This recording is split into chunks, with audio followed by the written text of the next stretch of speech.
ligada à impureza. Então, e o que eram essas doenças ligadas ao espírito impuro? Hemorragia é uma, por causa que está ligada ao sangue, que é a vida, mas se você deixa o sangue sair, você vai morrer. Outra doença ligada a espírito impuro, lepra. Por quê? Por causa do cheiro. E também da forma como ela se manifesta. É como se a pessoa já está morrendo, né? Ela está se decompondo. Então, o impuro, o espírito impuro, está ligado que está relacionado à morte. Vocês lembram que Mateus tinha aquele homem que andava no cemitério, se batia, e falava, o espírito impuro, e uns falavam, qual era o seu nome? Pergunta a Jesus, ele disse, eu me chamo Legião. Legião pode ser vista também uma doença que dava no Império Romano, que era muito parecido com a lepra. Eu encontrei um caso dessa doença chamada Legião aqui em Minas. Até era filha de um cursista nosso, o Márcio, que tinha esse tipo de doença, que é uma doença rara, mas que dava no Império Romano. Por isso que tinha uma associação muito grande com esse texto, com o Império Romano, com o exército, não o Império, com o exército romano. Então, elas estão ligadas. Por isso, quando fala que Madalena tinha 7 demônios, era uma mulher muito doente. Ela não tem nada com prostituição. A pobrezinha nunca foi uma prostituta, desculpa a expressão, mas ela nunca se prostituiu. Mas está ligada a doenças. Até hoje, entre os muçulmanos, a mulher, no período de menstruação, não pode entrar numa mesquita. É o período de impuridade dela. Por causa da questão do sangue. Porque não se podia tocar.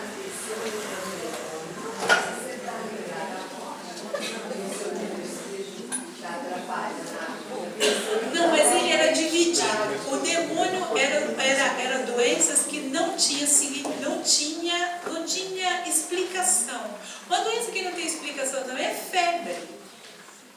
Até você entender que a infecção, etc, você tem que ver que a medicina era desenvolvida, mas não tanto para todo esse tipo de doença.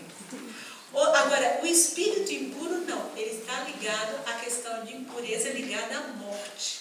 Então é lepra, hemorragia. Por que a menstruação é impura? Porque no fundo você está ligado à morte. Se você não fecundou, se você menstruou, é porque você não vai gerar a vida. Então você está ligado à morte. Ou seja, você está eliminando aquilo que era vida. Aquilo que poderia ser gerado. E por outro lado, é um grande mistério para o judaísmo. Por que a mulher menstrua, mas fica mais forte? Ou seja, ela se torna fecunda e não morre com hemorragia. Então, esse é o grande mistério ligado à questão da menstruação. Então, é por isso que ela está ligada à questão da impureza. Porque o sangue é vida. E ele estava ligado a esse aspecto. Se você não fecundou, você está ligado à morte. Entenderam? Então, muito bom. Já foi uma popularização dos 3 juntos. Que daí virou essa confusão, ninguém sabe mais qual é a diferença de um ou outro. Acho que capeta, demônio, Satanás, espírito puro, tudo é a mesma coisa. Não, o diabo está ligado a Satanás. Diabo e Satanás são a mesma coisa, porque uma é da língua grega e a outra língua hebraica.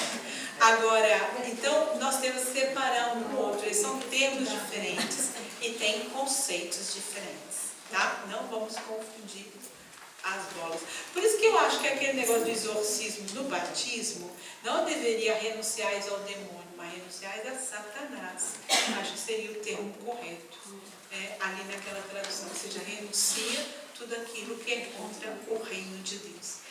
Bem, ele é o primeiro evangelista que vai falar da comunidade como igreja. Desse modo, nos reporta as origens de Israel, em que o povo é chamado de assembleia ou de igreja, por ser convocado por Deus para estabelecer com ele uma aliança, tendo como única certeza a sua presença no seu meio.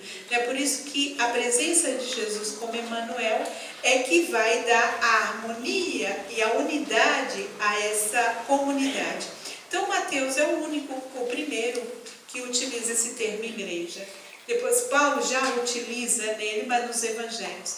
Bem, a comunidade é chamada a antecipar o reinado de Deus na pequenez, na responsabilidade pelo caminho de seguimento do nosso irmão e no abrir-se ao perdão. Então, esse reino de Deus se torna realidade nessas práticas. É uma comunidade que vive a justiça, encontrando o fundamento do seu agir ético na oração comunitária. Aí vem a questão da justiça. O que é justiça para o judaísmo e para Mateus? A justiça é um termo relacional que está ligado à harmonia das relações. O que é injusto? Injusto é quando nós temos uma desarmonia das relações. Quando é que nós temos uma injustiça contra Deus? Quando nós achamos que Deus é uma criatura e não um criador. Quando a gente quer fazer também que nós nos tornamos deuses e ocupamos o lugar de Deus. Por isso, a injustiça contra Deus, o que é? Idolatria. É se colocar no lugar de Deus. Então, quando nós, criatura, achamos que somos deuses, aí nós estamos nos colocando no lugar de Deus. E aí, então, isso é uma injustiça contra Deus. Eu lembro uma vez do Rabino, que uma mulher falou assim: poxa, Rabino, eu rezo, e parece que Deus não me responde. Eu falei: não, minha filha, Deus já respondeu, é não. Por quê? Porque uma idolatria é isso. Você achar que Deus tem que fazer quando você quer, na hora que você quer, do jeito que você programou para Ele, e daquela pessoa assim tão queridinha que você encontrou. Você não supõe que Deus pode agir quando Ele quer, na hora que Ele quer, do jeito que Ele quer, e daquela pessoa que você achou horrorosinha. Você fala: puxa, eu não podia ser o melhor que o Senhor escolheu.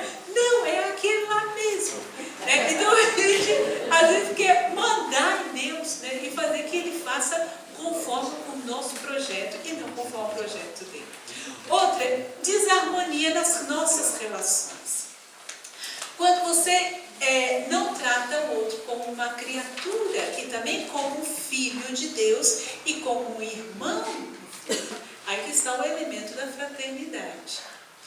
Quando você trata o outro como objeto ou como alguém que você pode manipular e que não é também filho de Deus, isso é injustiça. Então, a desarmonia na relação com o outro. Quando você não considera o outro como um irmão, ou considera o outro como uma criatura, mas você também considera o outro como um objeto. Você pode mandar, desmandar, pôr aqui, tirar, fazer isso, oprimir, fazer o que você quer. Aí também não é comparar o outro com o irmão. E a injustiça também, como nós podemos ampliar no aspecto ecológico, contra a natureza, quando não consideramos essa criação, o universo, a natureza, como uma criatura de Deus, mas como algo que nós também exploramos para o nosso prazer. Essa também é uma desarmonia na relação com o outro. Então, a justiça está ligada a essa desarmonia na relação com o outro. É nesse aspecto. E por isso que o Evangelho de Mateus vai falar muito sobre essa questão. Outro aspecto é os discípulos e as discípulas. Então, o que Mateus nos fala é para aderir, então, essa fé cristã, que significa tornar-se um discípulo de Jesus, e a prioridade é ser um ouvinte desse Jesus, e pôr-se na escuta dos ensinamentos do Mestre, e aquele que aproxima-se de Jesus para se deixar instruir por Ele. Por isso que esses discursos todos que nós encontramos em Mateus, discursos ligados ao ensinamento de Jesus. Então, o discípulo é aquele que vai escutar esses ensinamentos e colocar em prática. Então, Mateus é aquele que conta com o maior número de instruções exclusivas dirigidas aos discípulos. Depois do capítulo 9 em diante, nós vamos encontrar várias instruções ligadas a esses discípulos, o que eles devem fazer, quais são as exigências do segmento, o que é a prática da justiça, o que é a prática da convivência justa dentro da comunidade e todos esses aspectos que nós vamos ter mais.